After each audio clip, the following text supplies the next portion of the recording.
You're an author, you want to make a living as an author, you need to do more than sell books. You need other revenue streams.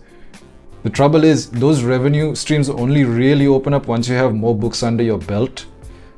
So you got to go back and write the books first. You end up in this scenario where you're trying to focus on writing more books to grow your revenue, but at the same time, you got to open up revenue streams and like leverage what you've done already. So you're going back and forth between this thing. It's a whole mess. I think I have some solutions for you. We're going to talk about what we can do about this.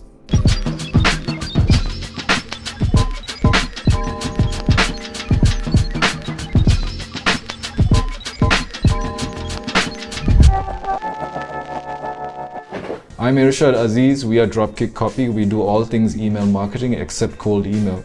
There's links in the description box below you can check out, but let's get back to the video. Most authors are searching for how to make a living as a writer. What does that mean? That means earning like 100K a year. That could mean selling 10,000 books. That could mean like getting on the bestseller list. This is what you all are searching for, right? You've obviously discovered that you need multiple revenue streams. You need an author business. So what does an author business look like? When you do the research, you'll find romance, advice, how to, these types of books, they're making the most sales. The outsized gains are happening to those authors. But on average, most people are earning $12,000 to $13,000 a year from book sales alone. Okay, so romance sells well, advice how to sells well. Everything else is kind of in between. At the end of the spectrum, you get children's books. But from children's books, you get these breakout hits specifically in the young adult area. These breakout hits, they make outsized gains. So at the top of the end, you're seeing maybe 50K, 60K per year. On average, it's about 13,000. And at the low end, it's about 3,000, I believe, in terms of annual revenue. So this is what you can expect from book sales alone. Obviously, if you have a book series going on, you're going to make more money on top of raw book sales. They'll just multiply, right? A series of 5 books, 3 books. This happens a lot in fiction. So that's there. You'll also make more money translating your book. If there's demand for it to be translated, you'll make twice as much on that than just your raw book sales. You'll also make money from audio book sales. This is good sources of revenue. Okay, so that helps. That boosts your annual earnings. Okay, obviously, what also pads the numbers a bit is these kind of services that you might sell: writing services, consulting services, teaching a course. That stuff's good too. That's an additional revenue stream for you. The outsized gains happens when you license the work. Let's say there's demand for it. Somebody wants to buy the work and make a movie out of it, blah, blah, blah, license it basically. That can catapult an author from earning like we established $13,000 annually to who knows how much. You become one of the top earners in the world just because your book got turned into a movie, right? That's more dramatic licensing, merchandising, broadcast licensing, that type of thing. Okay, so that's the peak, you know what I mean?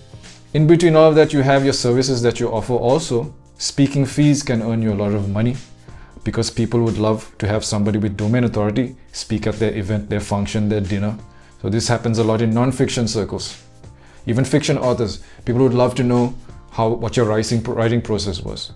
Okay, so all of this is going to accumulate to a type of living that you can have, the type of living that you want to have. You can't just rely on books. You have to do all these types of things to make a living as an author.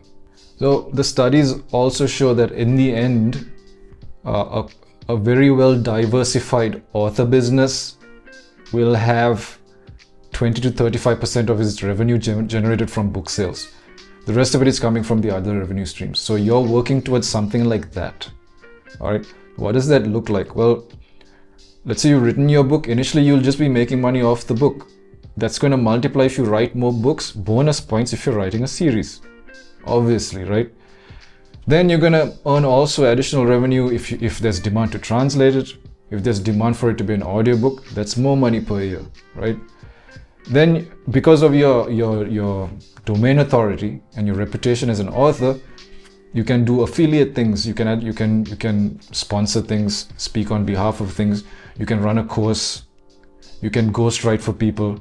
Biography writers are in demand. Speech writers are in demand. Memoir writers are in demand. You understand what I mean? So these are all additional revenue streams. That's all well and good, but where are the outsized gains coming? The outsized gains are coming when you license the work. That's merchandising, that's dramatic licensing and broadcast licensing. That's kind of how the revenue stream plays out. If you get even the top end of authors have all this in place, and only about 35% of the revenue is coming from the books. So they are making a living from writing. Just to give you an additional bit of information, what I understood is that if there's a $10 million film, you'll get 2 to 3% of that budget that goes to you. You understand what I mean? Whereas I think broadcast, it's less, 2 to 3%, something like that. So just to give you a picture, this is what the revenue stream is going to look like. Getting to that point, the studies also show the authors that have got to this kind of point have minimum 7 books under their belt. They've at least published books for 3 years. So these are the numbers you got to think of. You need to be publishing books for at least 3 years, 7 books minimum, right? The more books you're writing, the more money you're going to make. It's just, that's how the maths works. But before you get to the Harry Potter money, you need to establish the baseline, the low-hanging fruit revenue streams. You need to establish yourself there first. They're easy to get to. The Harry Potter revenue streams are going to open up once you have more books under your belt. I'm talking about somebody who's just fresh in the game. You want to do stuff that's low-hanging fruit. Like, what is that? It's email, because it's cheap. You're going to be spending money on social ads when the conversion rate for social is like 5x. If you spend that same budget on email, it's a 40x. Studies have shown this. So get in there, use email. Once you get your email game right, you can open up the revenue stream of courses. You can open up the revenue stream of speaking gigs. You can open up the revenue stream of upselling people on things, affiliate links, book reviews, so many things, right? You just kind of put yourself out there in a way that's strong and has synergy with the business you're in, the author business. You know what I mean? There's a whole video I've done already. I think it's already out, where I talk about email from a fiction author's perspective. Watch that, because there's a lot of ideas I've put in there on how you can use email. Okay, you can also use email to do cold outreach, right? Get in readers groups, get your book in the hands of reviewers, because the point is you need to get people to read some of your work. They might not read all of your work, but read some of the work. Once they read some of the work, that increases the likelihood that they buy a book. So this is good for sales. So you can use email to do all of this. Email allows you to automate all of this outreach, as well as the newsletter stuff. So it frees up your hands in some degree, such that you can focus on writing on books. And once you write more books, revenue streams will open up for you. You stay in the game for minimum 3 years, get 7 books under your belt. You'll be successful like everybody else. That's the way this thing goes down. This is how we see it from an email marketer's point of view.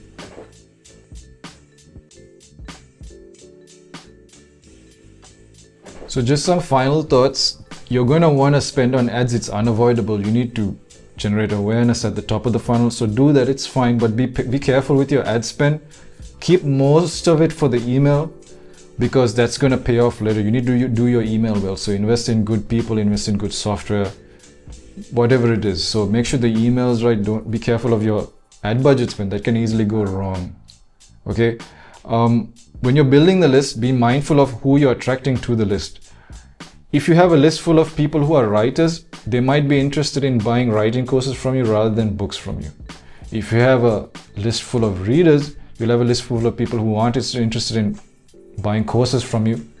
They might be interested in something else, buying books from you. So you might want both.